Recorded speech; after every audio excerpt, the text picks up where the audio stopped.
Mark Cuban is here. Ever since he was a child, he wanted to be an entrepreneur. I just love to compete for whatever reason. I do. We want all our fellow Americans to succeed. The Dallas Mavericks are NBA champions, the first title in franchise history. One of America's most famous professional sports owners is selling his beloved team. You've done a reality show, just retired from that, cashed out of the Mavericks, check. Kind of adds up to you're going to run for president. And No, there's no way. No? Ladies and gentlemen, please welcome Mark Cuban.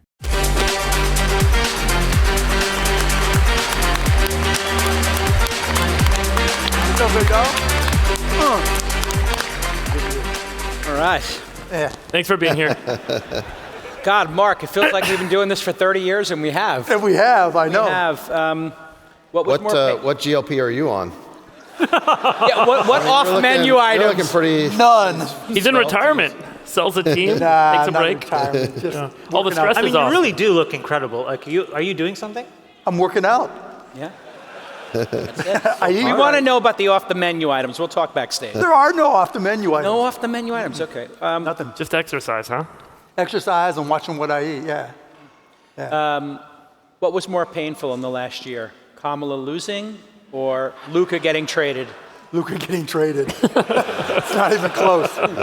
And no, I had nothing to do with it. We know, and you sold the team. You explained it 50 different ways to Sunday, but there was this idea that you would still be involved to some extent. Yeah, I fucked up. Yeah. Unpack it. Yeah, I mean, when I did the deal, the presumption was that I would still be running basketball. And we tried to put it in the contract, but the NBA said the governor is the governor and they make all final decisions. And then, I was involved, and then we went on this run where we went to the finals, and rather than trying to interject myself all the time, right, I was like, I don't want to get in the way, we're rolling. And that was a mistake, right? Yeah. So there were some things that happened internally where, the person who traded Luka didn't want me there. And so they won, I lost. Yeah. But that's in the past. I'm still hardcore Mavs, MFFL. A rare L for Mark. No, there's been plenty of them. I just try to minimize them. Yeah. Mark, let's talk about healthcare. Uh-huh.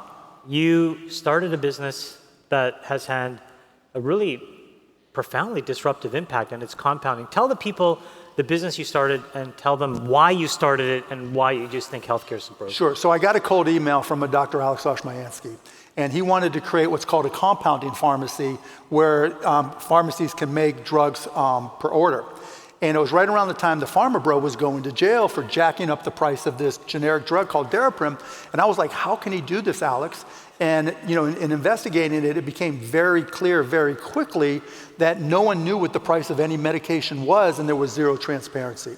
And so I was like, this is wrong. So we got the URL costplusdrugs.com, and we set it up so that when you go to costplusdrugs.com, costplusdrugs.com, and you put in the name of the medication, whatever it may be, we're going to show you our actual cost.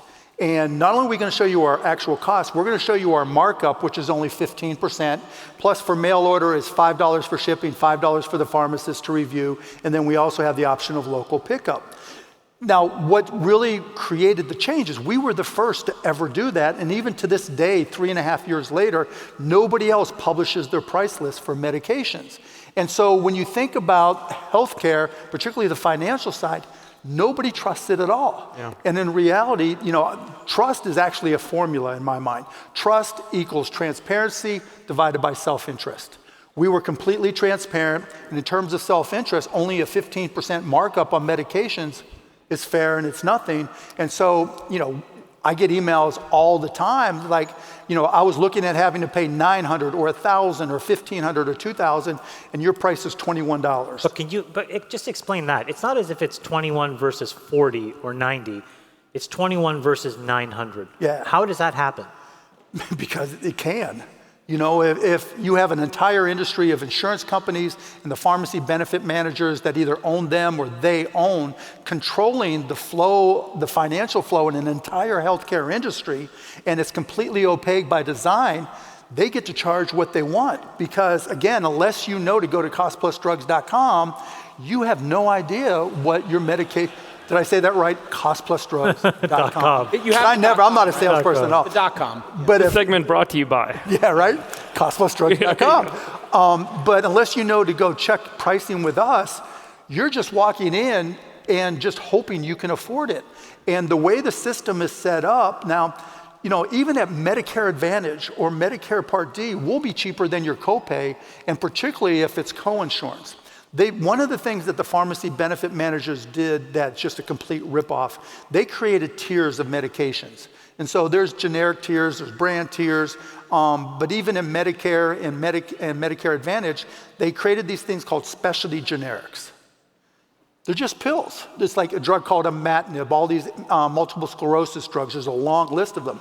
But because they designated them as special, they either use a coinsurance or a very high copay. We don't do any of that. So a big part of our business is people on Medicare Advantage, on Medicare Part D, with corporate Are there drugs plans. you can't get access to, or you can't compound, or you can't make? Yeah, there's certain drugs, like the biggest brand drugs, the Eliquis of the world, we can't get access to them. And the reason why we can't get access to them is because those big PBMs, they have these things called formularies which determine the drugs that you're allowed to have access to for 180 million plus people.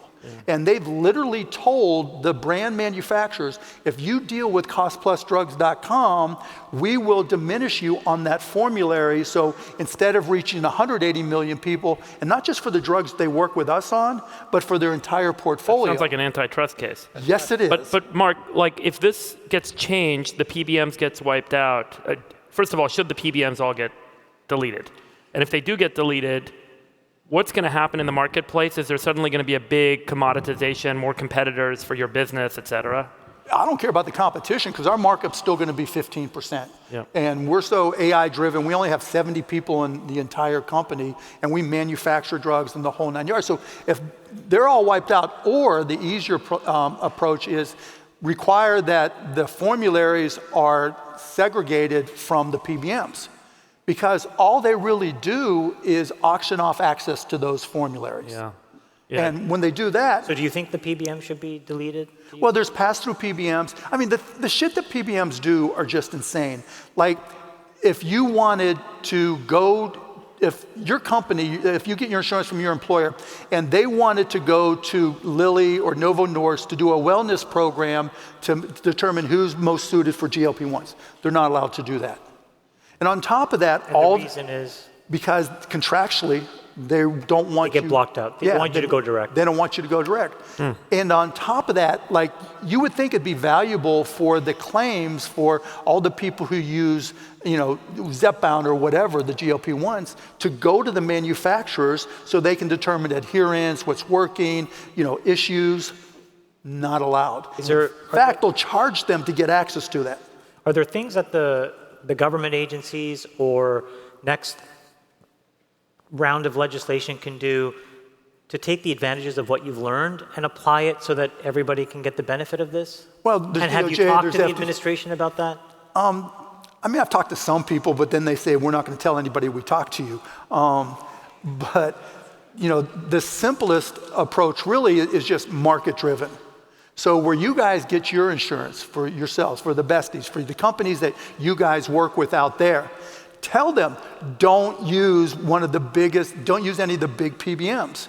Use these things called pass-through PBMs that allow you to own your own claims, own your own data, get the lowest price, etc. So there are market solutions to get there. Right. Is the original sin in this country tying healthcare to employers and making them responsible for it? And is that what we have to solve for? No. The original sin is allowing these companies to become vertically integrated and enormous. And so, there's one big insurance company just for intercompany transfers. Each year, it's about $161 billion. That's 0.3% of our GDP. They have gotten so large and so vertically integrated that they can game the entire system. You want your medical loss ratio to be where it needs to be, well then push the cost to the PBM. You want to increase your profits here, you want to make your Medicare Advantage programs work, game the system this way.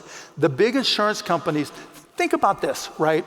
we all have insurance or we're on our parents' insurance at some point, but the insurance company defines a plan, right?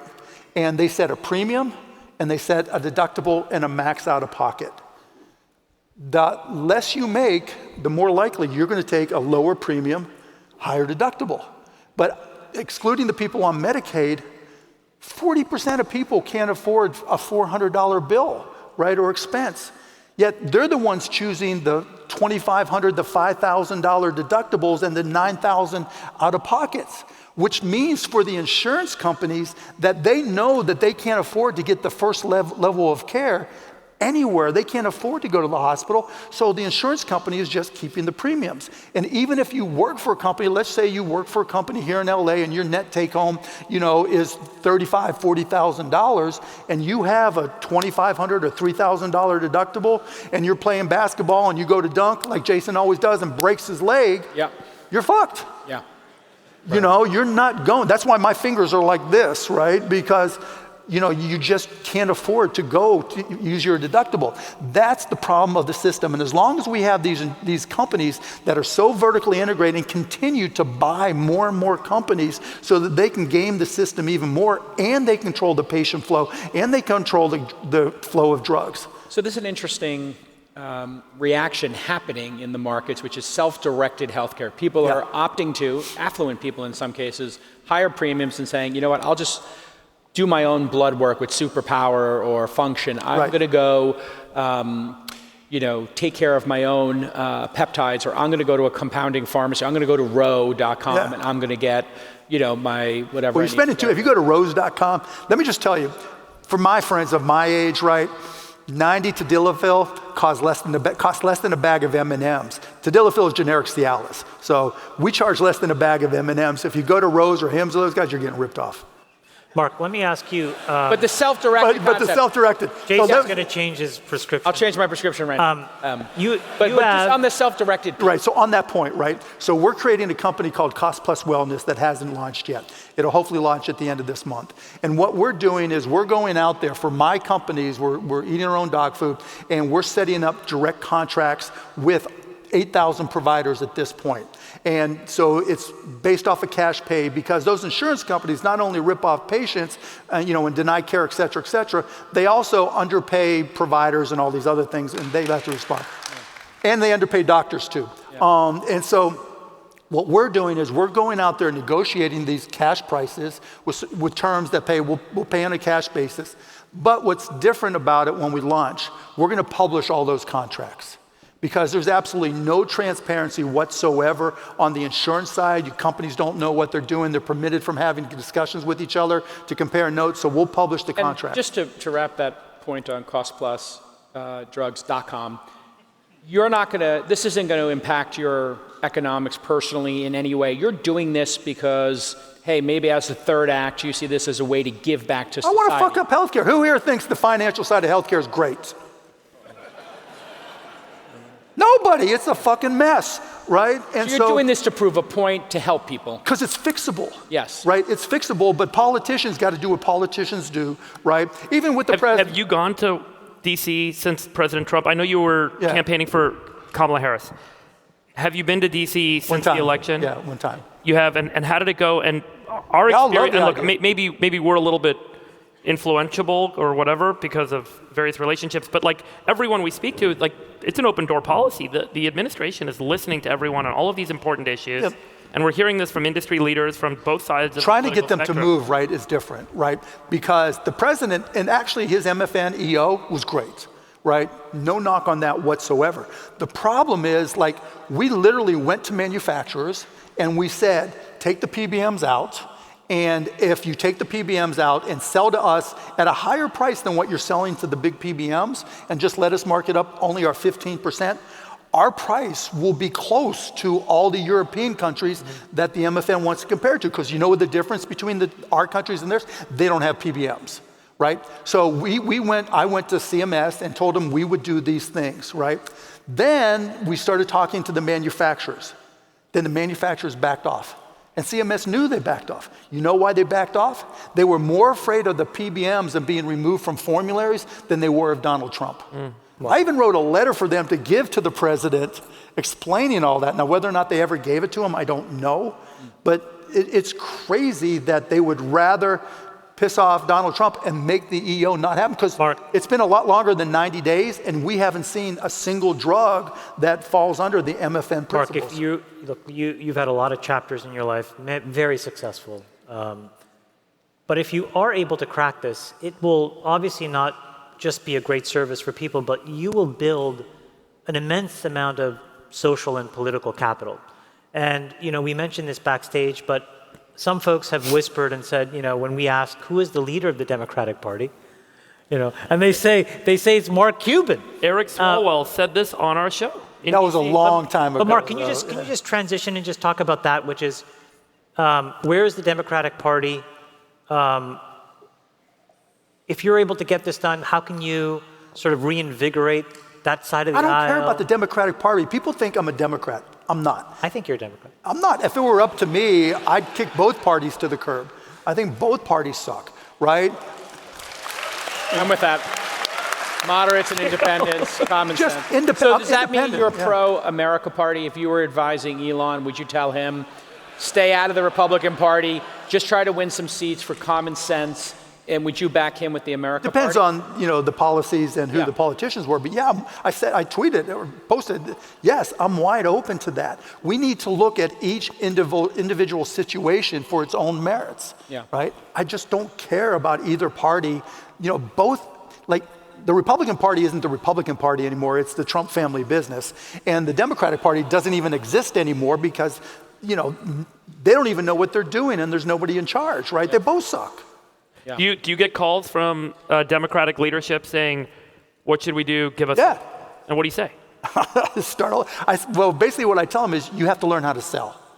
They have no idea how to sell. I'll give you a perfect example, right? Right now with the enhanced ACA credits, subsidy credits are set to expire at the end of this year, right?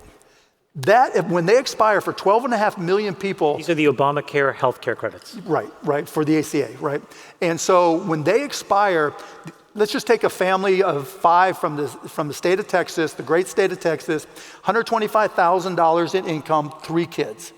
By the time you look at all their adjustable gross income and all that kind of stuff, their net federal tax rate is 3.3%, their effective tax rate, 3.3%.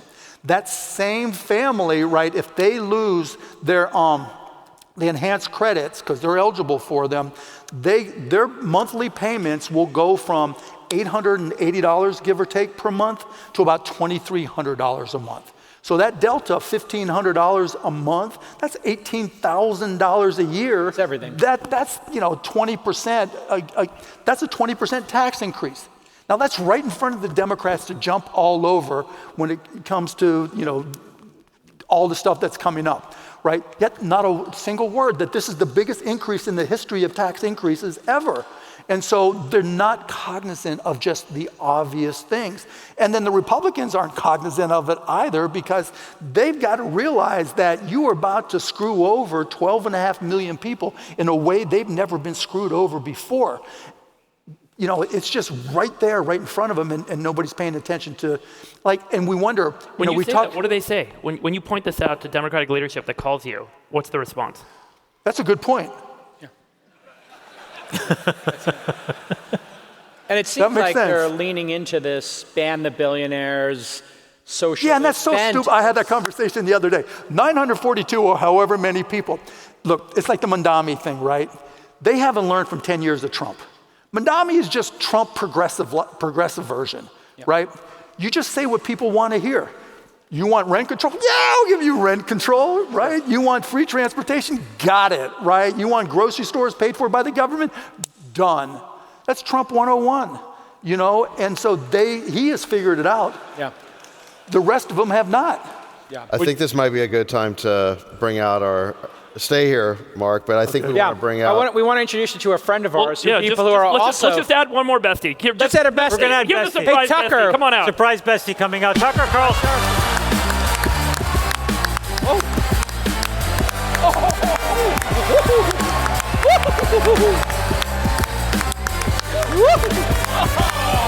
And it's in.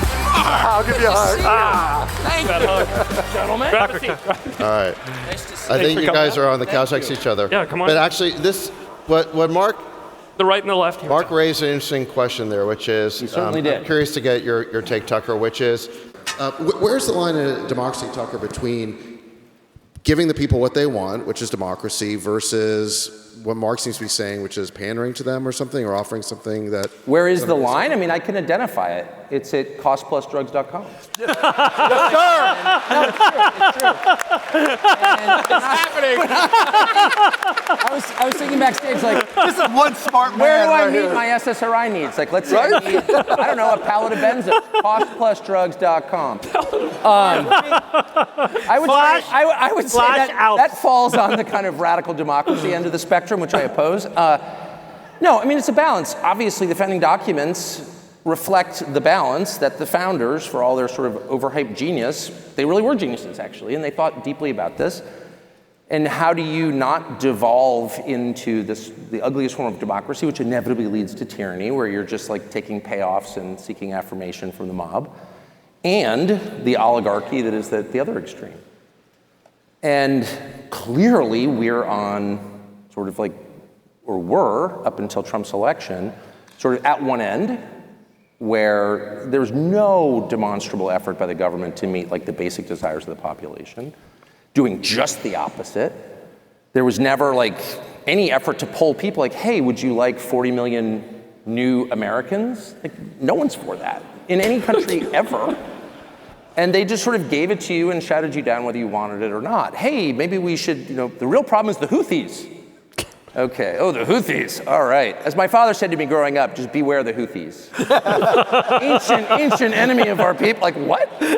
And they would just sort of present these things, or Putin is bad, you gotta hate Putin. Really? I don't really have strong feelings. Shut up!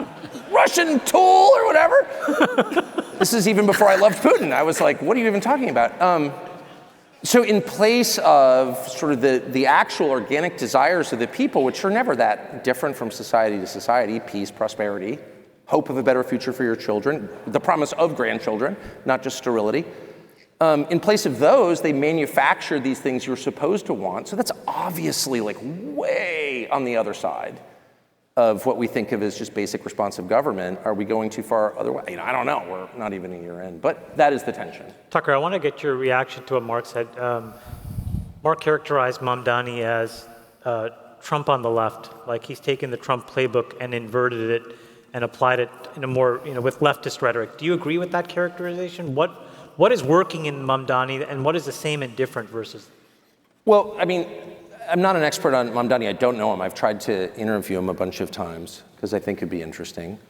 There's clearly something there, right? And it's not just about hating Israel or the foreign policy stuff. I refuse to believe that's the core of it. I think it's part of it. But I think the core of it is just economic frustration. And I think this is a marker for what we're going to see a whole lot more of, which is economic populism. That's the actual next chapter. That's going to scare the shit out of everyone in this room. And I get it. I'm not even calling for it. I'm just saying when your kids can't buy a house or even dream of buying a house, when they're buying DoorDash on credit, you're ripe for some kind of revolution. And the question is it a violent one? God forbid. Or is it a kind of sincere Bernie Sanders? But either way, you're going to get some kind of massive reaction to that because that is a core human need. What's the impact of social media in all this? Because I think another thing that Mamdani and Trump have in common is they know how to make the algorithms work in their favor. Yeah. When Trump talks about they're eating cats and dogs. Which I think they were, by the way. Well, maybe one person was, right? But it was certainly... Okay, maybe one person? So that's not a they. Eating one dog is too many. If that's not being a they. American means anything, if you could boil down a national creed to one statement is no dog eating here. Yeah. What about cats? I'm agnostic on cats, but like no dog eating. Yeah, cats are pricks. That's like a foundational principle. Well, no, but if it is about wages, if it is about affording a home, let's put the political parties aside. What's the path forward, Mark, Tucker, of maybe letting the bottom third believe in America again? Should we raise the minimum wage? Do we need to have a Manhattan Project to do something as easy as build 5 million homes. I mean, we live in the great state of Texas. They build homes like you wouldn't believe. And rents have gone down in Texas 3 years in a row. I mean, there are solutions to these problems. What should we solve for as a country? Politics aside, if we had a top 2 or 3 things, what do we need to solve, Mark? And then Tucker, same for you. I think we've forgotten about entrepreneurs. Yeah. You know, I think that's one of the challenges of the tariffs, that we hear about $500 billion investment, $600 billion investment, $2 trillion, whatever, in aggregate investment, but we don't talk about the 10% effective or 15 or 20% effective tariffs and the impact on small businesses, and not just from the actual tariffs per se, but from the friction that they create for the companies trying to run their companies, right? Like for my Shark Tank companies, it's put several out of business. And when you hear the president talk about them, I understand he's trying to work on a macro basis. that's what he's trying to do. That's fine. But for, you know, there's 33 million companies, 30 million of them are solopreneurs. You know, there's only 22,000 companies that have 500 or more employees.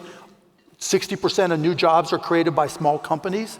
I think they're being ignored. And to your point, if he's able to reduce friction in terms of zoning, in terms of anything else that makes it more difficult to run, whether it's using AI or whatever it may be, then I think the American spirit takes over. Right? You guys are entrepreneurs. You're an entrepreneur. You know that, you know, the ideas are there. The people who want to implement those ideas are what makes this. You can go around the world and they don't talk about the French dream, the Houthi dream. They talk about the American dream. By the way, over lunch, the French government collapsed, I understand. Yeah, I saw that, yeah. So, yeah. But they talk about the American dream. That's what makes this country great. That's what makes this country different. And I think for a long time now, we've forgotten about those entrepreneurs. Absolutely. I agree. Well, Tucker, what do you got on the short list? I mean, I think housing is like the core of kind of everything. You know, where you live is like one of the central questions of your life. I don't think it's actually about housing. It's about autonomy. Actually, both sides want to subvert it. The left is always talking about housing. The unhoused, as if the core problem with homelessness is we don't have enough, like, you know, Section 8 high density buildings or something. It's nothing to do with that. And the right talks about it like even to address the question is to sort of buy into the Mamdani program. You're a socialist or something. Yeah. And no, I think the material condition of your people is like a really big deal and you should focus on it. It doesn't make you a socialist at all. I am not a socialist, obviously. And then they go too far. Like, I don't think, you know, building condos in Yellowstone either is the answer. We have way too many people in the country. So like the top line numbers really matter. How many people live here? Well, we don't actually know the answer. Right. Trump told me directly he thought it was 50 million. He's the president of the United States. He doesn't know how many people whose identities we don't really know live here, which is a little weird in a time of facial recognition. Like, I have to have my nose scanned to get on an airplane, but like, we don't know who's here. I call bullshit, but whatever, we don't know. But we do know that, and you know from traveling, that how many people a country has determines the nature of the country almost more than anything, right? I mean, this is kind of why like the places you go on vacation are not densely populated. So we need to articulate just like the obvious supply and demand principles out loud. Don't we have more fundamental issues than that, though? There's no more fundamental issue than who lives in your country, dude. There is, right? Because okay. Because if you want the cost of prescription drugs. No, but if you want the birth rates to go up, I may have an answer to that, Mark. Thank you. What was the name of the place? Costplusdrugs.com. Smart man. For your drug needs. I'm Cal Worthington. Yeah, sorry. But if you can't afford to live here, you can't afford kids, right? I get it. If you can't afford health care. Mark, let me ask you a question. What's your take on whether we should be sending money to Ukraine or not? Were you in favor of that? Man, they need it. I mean, honestly, I don't have a good answer. You know, I can make an argument both ways, and half my family's Ukrainian from my grandparents. And so, you know, personally, I think we should help, but I don't have a studied answer for you. How much money have you sent to Ukraine? None. Oh, so what do you mean by we? You're the one whose family's from Ukraine. Like, why don't you send them $1 billion? Because I'm trying to fix health care. Well, why don't you fix their health care if you're like so deep? If you think we need to help, why don't you start? How about you first? Yeah. I notice that's never like even an option for anybody. It's like, we need to help. That's not what charity is. Forcing other people to help is not charity. Here's the good vanity. News. The good news is all the weapons were on loan lease. We're getting it back. And our dear President Trump has negotiated that we own half the minerals, so he turned this horrible Into a tragedy of a profit, war right? into a profit center, which is one of his unique gifts. I think we can all agree. Can I just follow up on another alternative root cause, and I've harped on this a lot, federal spending. Ultimately, if the federal deficit remains as it is, 6.5% of GDP, we're printing money. The Federal Reserve has to buy all the treasuries to fund the government. That money printing and all of those inefficient programs for lending, for housing, lending for student loans, spending on stuff that has no ROI, et cetera, ultimately leads to inflation and leads to everything becoming unaffordable. Is it not an option, and how much do you both care about or think about reining in the federal spending and having those kind of pointed conversations about the importance of this? And go ahead, Tucker. You look like you're... I mean, I think about it a lot. I think about the devaluation of the dollar. I think about it's just not worth as much. And I know that in my own, I'm not an investor. I don't invest in anything, but in the things that I buy with an eye to retaining value, they're physical things. I just don't believe in any of this at all. And so I caught myself the other day, and I'm at such a low sort of level compared to everyone else here. I'm not especially rich, but like I had a little bit of extra money, and I'm like, it really was like the Weimar impulse, like, shit, I gotta buy something soon before I lose before the dollar's worth less. Yeah, I mean, everyone I know, and I live in a very rural area, and most of my friends are crazy, but people I know are thinking in terms of like land, gold, ammo. Right. Like, I don't think that water, I don't think that's, no, I mean, are you really laughing? Yeah. Or are you tittering nervously? Because you know that's not insane. That's right. So I own a shit ton of Bitcoin, first and foremost, right? It kind of a hedge, and have probably 5 years now. Yep. But we do need to cut costs, and I'm hoping AI is a path there. You know, government as a service, AI as a service, reducing the number of people it takes to get things done. Understanding that laws that were written in the 60s, and this is kind of the abundance thing, right? Laws that were written in the 60s that are still in place don't apply now. It's kind of like the government version of the innovator's dilemma. We have to modify things that are in place already so we can start to optimize. And I think we haven't done that in a long, long time. And I don't think we're in the process of changing that right now. But may I ask, and I'm not against anything you said. I mean, okay. I'm for technocratic solutions to moral problems too, but I wonder, just kidding, I'm wondering what the aim is. It seems like with any project, like you begin by articulating your goal, right? Which is like one thing America's super bad at. So if you want to get to the moon, say so. And then if you don't get there, just fake it or whatever, like we did. But it begins with, again, kidding, but it begins with saying what the goal is. Like, what kind of society do you want? Yeah. No, but you never, I'm not attacking you at all. Right. I do think you should money to Ukraine, but I think we're all at fault. It's all like, well, how can we do this more efficiently? Well, do what? Like, in the end, I want to live in a society where people live in single family homes with little lawns that they own, that are not going to be taken away from them, like actual property rights, not theoretical property. It's like my house, okay? I want married people, and I want them to have children and grandchildren with the rough assurance, the future, of course, being fundamentally unknown, but rough assurance that, like, it'll kind of be the same. Radical change all the time drives people insane. Yeah, but it's not radical change to do. It's not radical change, dude. I grew up in this city. I don't recognize it. I'm only 56. That's radical change. What, you talking about Los Angeles? Yeah. Like, what is this? Look, you can go in any decade, any generation. Rick Caruso says there's never been population. Okay, then I dare you then, because I know you're a historian. Give me another example other than the mass rape by the Mongols of population change like what we've seen in the West over the past 50 years. You can't, because there isn't one in all recorded history. So you can be for it or against it, but you can't say there's a precedent. You keep on answering your own questions. That way I get to the right answer. I just answer my own questions. Yeah. This is a monologue posing as a colloquy. Let me bring us to AI job displacement. It's been a big debate we've been having on the pod. We all know that AI is going to replace a large number of jobs.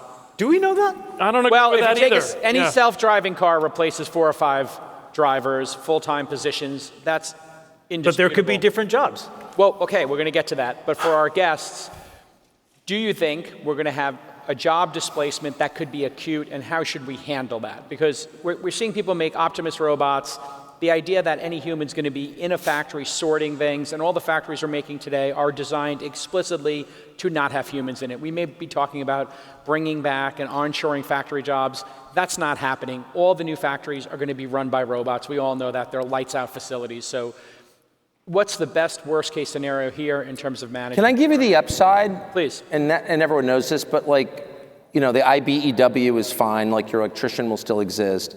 We've got 1 million lawyers and a little fewer than 1 million lawyers in the United States, and a lot of them are just SOL.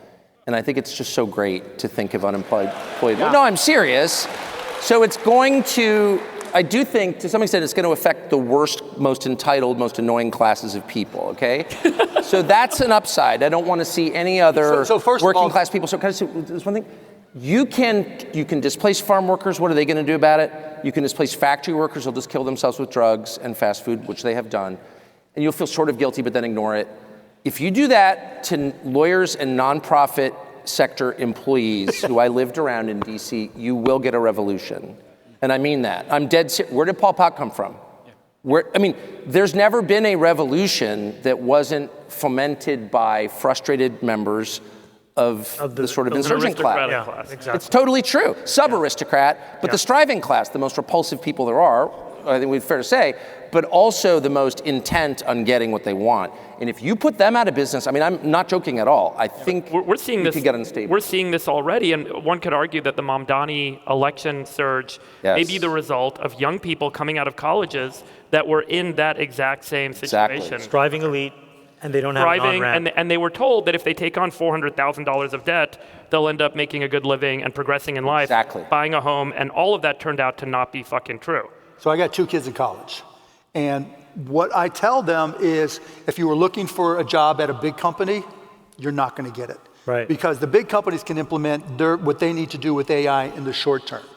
The small to middle-sized companies need all the help they can get from AI natives. Right? Because walking in and understanding AI and being able to implement for that company is a huge step forward to them. So I think that's one way to where we will adjust. Number 2, right? The tools you have as someone in college, there's no better time to be in college or just graduating than right now. Because you have more resources available to you in your phone than anybody in the history of everything, right? Because if you want to be an entrepreneur, if you want to do whatever it is, you have every expert that's right there available to you. And it's not going to go as far as you think in the short term, but in the long term, it comes down to robotics. Because the electrical workers, if robotics do what robotics need to do, they're fucked, right? Because here's the disconnect right now that I think people don't understand in AI. On one hand, we're so used to the large language models, right? But those are all text-driven. They don't know anything that's happening here. They can't acquire all this video. They can't adapt. There's a huge latency, and it's all text, and all their IP is being siloed, right? They're going to have to pay for it, so they'll all have their own specialties. A lawyer, large language. There'll be millions of large language models. Robotics, on the other hand, it's not even so much about self-driving cars or what I use in the factories of cost-plus drugs.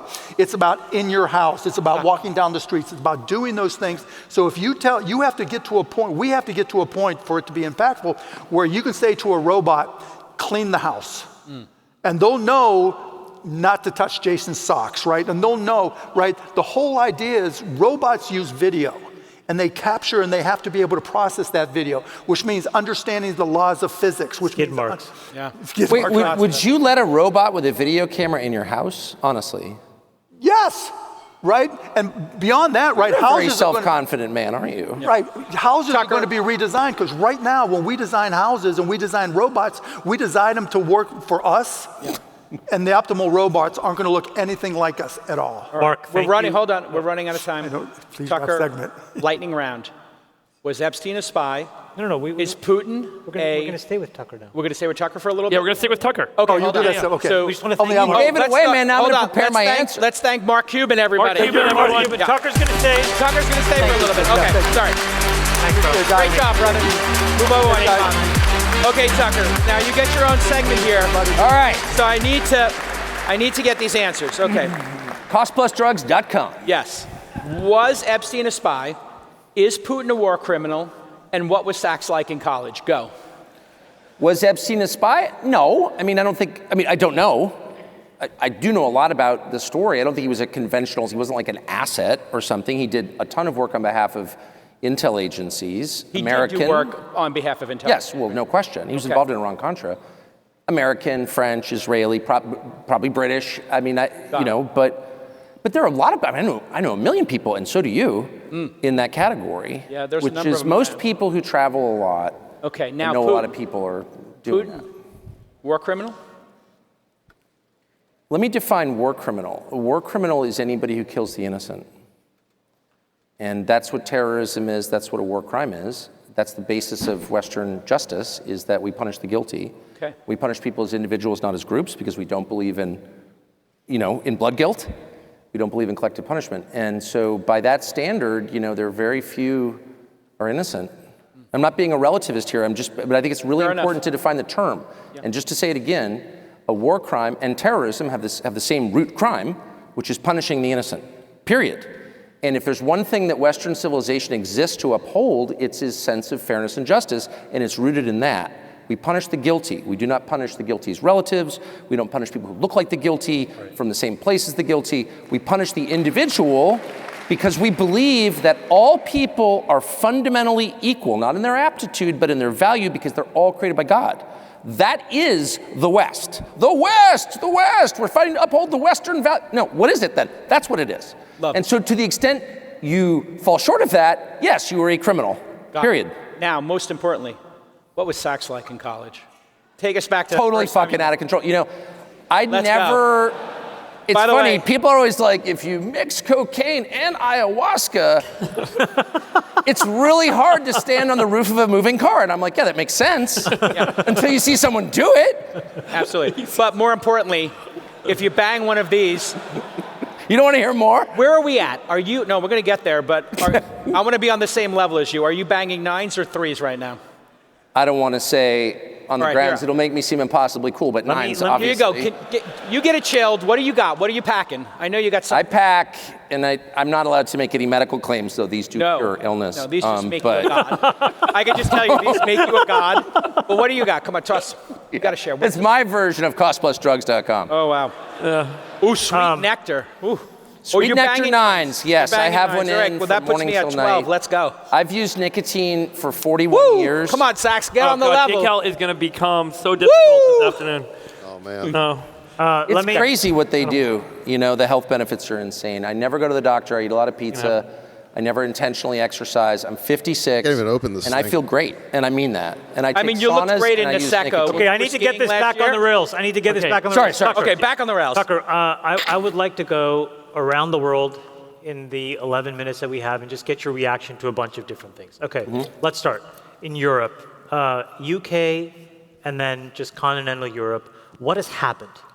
I feel like all of those nations, the Anglosphere specifically, but Western Europe in general, is poised for massive change, and I just hope it ends peacefully. But the story in the West is population change, period. That's the story. And following from that comes cultural and political change. And it's always painful. I don't think it's always bad, personally. But at the scale it's happened way too fast, and there will either be like a true reaction of the kind that none of us want to see, or there will be full totalitarian clampdown. What was at the root of, for example, there was a post on X that said that Canada's population increased by 30% in the last 7 years? Yeah. 35%. 10 years. In the UK, when you look... Simultaneous with government-sponsored suicide, where Native Canadians are encouraged to kill themselves at government expense for non-terminal illnesses up to and including economic distress. And that's sponsored by the government. It's called the MAIDS program. It's the darkest thing that's happened since Europe in the 30s. We're instructed to ignore it. The government advertises it in conjunction with private businesses in Canada. And it's one of those things where your grandkids, assuming you have them, are allowed to have them, are going to ask you, what was that? And why didn't anybody say anything about it? I gave a speech in Canada recently and mentioned it. I started with it because it's so mesmerizingly horrifying.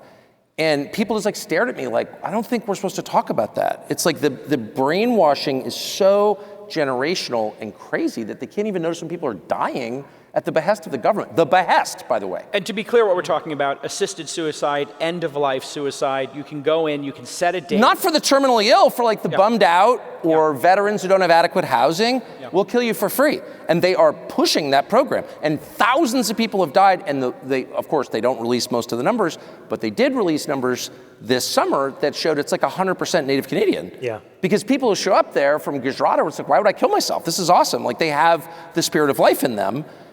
And what is that? You know, it's not just the government. I mean, there's something going on with Western populations that is suicidal, and they're participating in it. Do you think that's related to fertility and birth rates? Fertility and birth rates, their decline reflect the change that I'm describing, which is very obvious. I spent a lot of time in Europe for a bunch of reasons, and I have family there, and it's like, I was just there, and it's like, I can't even not believe this is happening. Why doesn't anybody say anything? There was a survey that was just published today. I got to pull it up, but it surveyed 12 things, ranked them in order of importance. Men that voted for Trump, number 1 was having children. Women that voted for Kamala, number 12 out of 12. And do you remember the percentage? This is women who voted for Kamala Harris, American women, asked your priorities. What percentage said having children was an interest of theirs? What was it? 6%. Why? So that's suicide. That's you're watching the end of something. Why? That's people voluntarily. Is it a deep pessimism about society? Is it a deep depression that I can't progress in life? Where is it? What is going on? I mean, yes. Of course, that's what it is. But I mean, that's without precedent, really. Even in the final years of the Soviet Union, there was no indication that it was that bad. But it is reflective of what a defeated empire does, like a defeated people's. But I personally think there's something bigger going. Why is it happening in New Zealand? Why is it happening in Ireland? These are not colonial power. Ireland was never a colonial power. They were colonized. South Korea. Which if you spend any time in. By the way, a Korean friend of mine said to me, in 50 years, there will be only North Koreans. Are these all just post-industrial? Is that what they are versus rising industrial power? It's not happening in Africa. It's not happening in parts of South Asia just that the are opposite. rising. Yeah, the opposite. You can feel the life force when you go Fertility to rates or birth rates in Africa, I think, are like 6 to 7. But the global South more broadly, that is true. Right. And Middle East, but yeah, I mean, there are lots of causes, but there's a spiritual root. I mean, the secular places are killing themselves. Yeah. And the religious places. It's not happening with Orthodox Jews in Borough Park. Does industrialization kill religion? The atom bomb killed religion. Hiroshima killed the West. Because, of course, you're God now. And every assumption we've made since August of 1945, 80 years ago, has been based on the core, often unstated belief that we're in full control of nature. There is. Right. It's also why we became so deeply techno-pessimistic, I think. Yeah. I think there's some evidence to support that pessimism. Right. This is something that the Japanese people can kind of teach us from, because the last 2 times I was there, 2 different people said they weren't having kids. I asked why, and they said it's immoral to bring children into a world of global climate change, and that it would just be totally immoral because the temperatures are rising. And I was just like, are these people been hallucinating? Like, well, they don't even go through the steps required to have children in the first place. Right. So like any society where people have to be encouraged to have sex is a society that has decided to extinguish itself, because that's like honestly, that's like being Bobby Sands and starving yourself to death. That's like you're at war with nature. You've decided my most basic impulses must be overridden in the service of what? Death. And so I've never been a super religious person. I'm certainly becoming one, that's for sure, at high speed, just in reaction to watching what's happening. And I think it's the darkest thing that's happened in 1,000 years, at least. We were talking about SSRIs earlier. What's your take on this medication of everybody with these antidepressants illegal and Adderall? Immediately. SSRIs, I mean, don't get me going, but let me just say, and I say this, I should say as a sober person who doesn't use deodorant and doesn't believe in any of that stuff, I don't take any pills ever. You don't have to be as crazy as I am to wonder, like, what does an SSRI do? Well, we've been taught falsely that they correct a chemical imbalance. Okay, if it's an imbalance, what's the baseline? There's no answer to that. No. What's the actual diagnosis of, say, bipolar disorder? Unknown. There is none. No. So on the basis of, that's not science at all, that's witchcraft. It's a questionnaire. But on the basis of it, they prescribe drugs which do not correct a chemical imbalance, they limit emotional range. And limiting emotional range is taking someone's soul. Emotional range is your soul. Like, that's what it is. You feel sad when someone dies, you feel joyful when something great happens. That's what it is to be alive. That's called life. The human experience. Yeah. So, by the way, the effects of this, unintended but very common effects, include Genital amnesia, you know what that is? That's when you feel nothing between your knees and your navel, permanently. And there are tens of thousands, probably hundreds of thousands, because 1/5 of the entire American population is on SSRIs, who feel nothing, who are permanently sexually disabled by these drugs. Now, are there people you know or I know personally who were going to kill themselves and they got on an SRI and they didn't? That's a massive success. Thank God for that. There is no indication ever for prescribing an SSRI for 5 years, 10 years, same with benzos, which are also prescribed. Same with amphetamines that we give to our children. The whole country is addled on drugs, and it's changing the nature of people and making them into something that is less than people, and it should be banned immediately. 100% agree. I think it's crazy that it's happening. I mean, we're giving kids speed. We're giving them meth. And good people are doing it. People I know that I'm related to who who would die for their children are told by doctors, air quotes doctors, who know nothing about the long-term effects because they've never been studied, to put their kids on meth. And they do because they love their children. I want to make sure we get to a couple of other things. Tucker, just react to what happened this weekend in Charlotte on the train with the woman who was stabbed by... I think it's got to be a turning point. I mean, I think that the number one thing you don't want... How can there be just a coordinated suppression? How does that happen? Well, this is how people wind up with really dark theories about what's happening, because why would you suppress that? If a young woman, by the way, Ukrainian, I wish costplusdrugs.com was here so I could ask him, but like if you really Mark care... Cuban. Mark Cuban, sorry. Yes, sir. Costplusdrugs.com. I wish I could ask, if you care about the Ukrainian people, one was just stabbed to death on a train for being white. Why doesn't anybody say it? Where's Bill Kristol on this? Like, we love the Ukrainians. One just got stabbed in the neck on public transportation and no one cares? Like, what? I don't have an answer to your question. I will say that the one thing you have to worry about in a multi-ethnic society is ethnic conflict, because it's enduring. It doesn't go away. It's generational, and we're moving toward that. She was stabbed because she was white, and everyone knows that, actually. And knowing that and not being able to say anything about it because you fear you're going to be called names doesn't make the problem go away. It makes you move to Bozeman, and it makes the problem worse. Right. And that's what you're seeing. Everyone I know who can afford it is moving to Bozeman or Jackson or Sun Valley or whatever, but they all have one thing in common. Okay, let's just stop lying. And I don't like that, okay, because that suggests a future of ethnic conflict, which is like, ask anybody from a country that ask a Belgian. Belgium has ethnic conflict. Yeah. So this is inherent to the human condition, and you want to be very thoughtful in trying to avoid it, and things like that exacerbate it like to a crazy animal level. That Tucker, let me just ask, do you, three parts to this, but short. Do you believe that there is rising anti-Semitism in the West? And why do people say that you are contributing to it? Why has that become... Well, I think there's rising anti-Semitism on the left and right. There's definitely rising anti-Semitism, for sure, and I hate it. You don't have to believe me. But... You hate it, on the record, right? Well, of course I hate it. Yeah, because there's a lot of social media, a lot of this coordinated effort from large industry groups saying Tucker Carlson is an anti-Semite. Why is that the case? Yeah. Attacking my children over it. Yeah, I'm aware. Yeah. Right. And I actually called an Israeli official who I know a bunch of them, including the prime minister, and said, why are you doing this to me? If you think I'm your enemy, man, you're really out to lunch, and they're totally out to lunch. And I've never seen anybody mismanage anything the way the government of Israel is mismanaging the response to what's happening in Gaza and the West Bank. And the way to, and it's not my country, but I'm just noticing that this is really bad for everybody. Two things. One, you have to be willing. If I stand up and say, I'm an American, my family's been here for 300 years, 400 years, and I love this country, but my government's done a lot of horrible things, no one's like, you hate America. If you're like, I love Israel, or I like Israel, I'm a visitor to Israel, frequent visitor to Israel, but this is not good. Shut up! That's not helpful at all. Like, you turn your allies into enemies by acting that way, A. B, conflating a nation state with an ethnic group is not a long-term strategy. It's not wise, because you are tied to the temporal politics, the politics of the moment. Like, Bibi's I don't hate Bibi, but his political fortunes, individual political fortunes, play a role in his calculation in everything that he does. True with all politicians. You want to tie an entire group to that?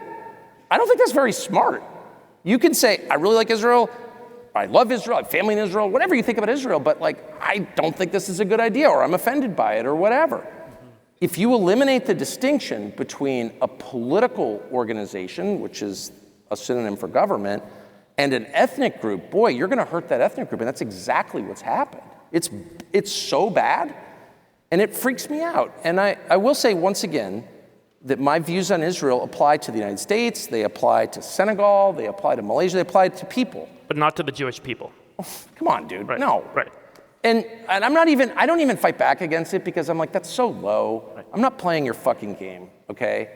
My view is really simple.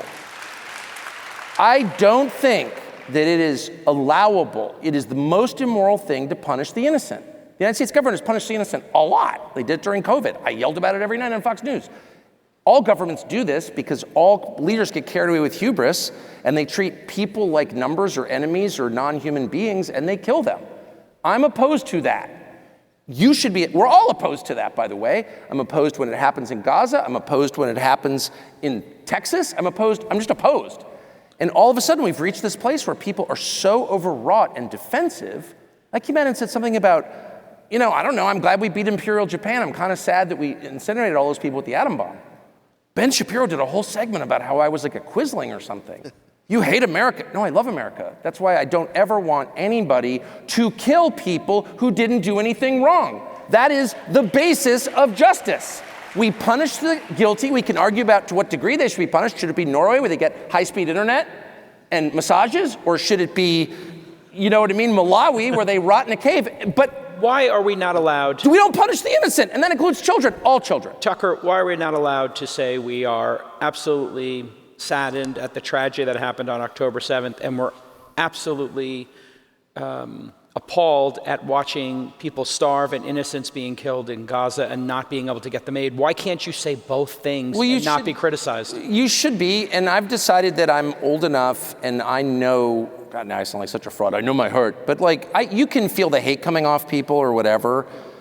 I would hear Obama talk, and I always really liked Obama before he became a senator, but I would hear him talk and be like, wow, that's animated by hate. And it would be in this is your captain speaking voice, but it didn't matter. I was like my dogs, I could feel what was in him. And I feel very confident in my views. I like people, and I just feel that way. And I'm not gonna play the game where I have to be like, oh, actually my wife is part Jewish or whatever, Final which I could play. I'm not gonna do that. I think we should stand on principle. Don't punish the innocent. I don't care who you are. No one has a special dispensation that allows him or his country to punish the innocent. And if you do, I'm going to call you on it. Okay. And let me just back up. In lieu of a final question, I just want to back up Tucker on this, that the basis of conservatism is not believing that any government is sacred. Thank you, David Sachs.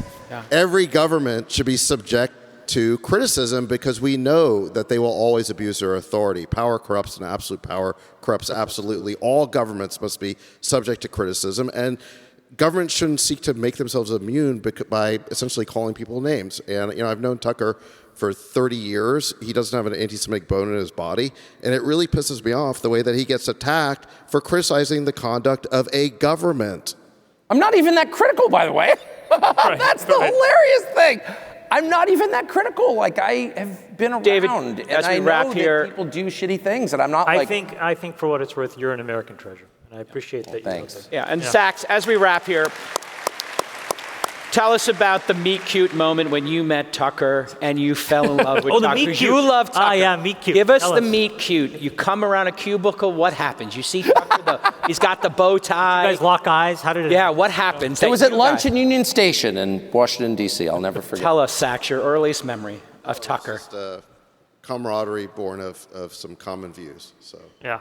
And can I say one thing about David? David was saying, I don't even get into it, but he was saying things that now would be considered, well, of course, but at the time were pretty brave, I thought. He had written a book, and we had a mutual childhood friend, and I was super impressed because he was saying things that the people around him would be like, you don't need to say that. Why are you doing that? And he was just totally principled, completely principled. And you just don't meet that many people like that. Yeah. You have a straight shot to the presidency. Are you going to take it? You, Tucker Carlson. To being president? You have your fans want it. They want you to run. You have the audience. My fans. You have the skill. You have the intellect. Would you consider public service? Not even for a second, but if I did, I would be like, John F. Kennedy was very moderate, actually, on almost everything. They killed him anyway. So like I'd make it about 10 minutes. Self-preservation is a strong You know what I mean? driver. I get the Jack Ruby kind of cancer. Who knows where he got it, you know? Ladies and gentlemen, Tucker Carlson. Tucker Carlson. Thank Woo! Thank you, David. You crushed it, brother. Thank you. Good job.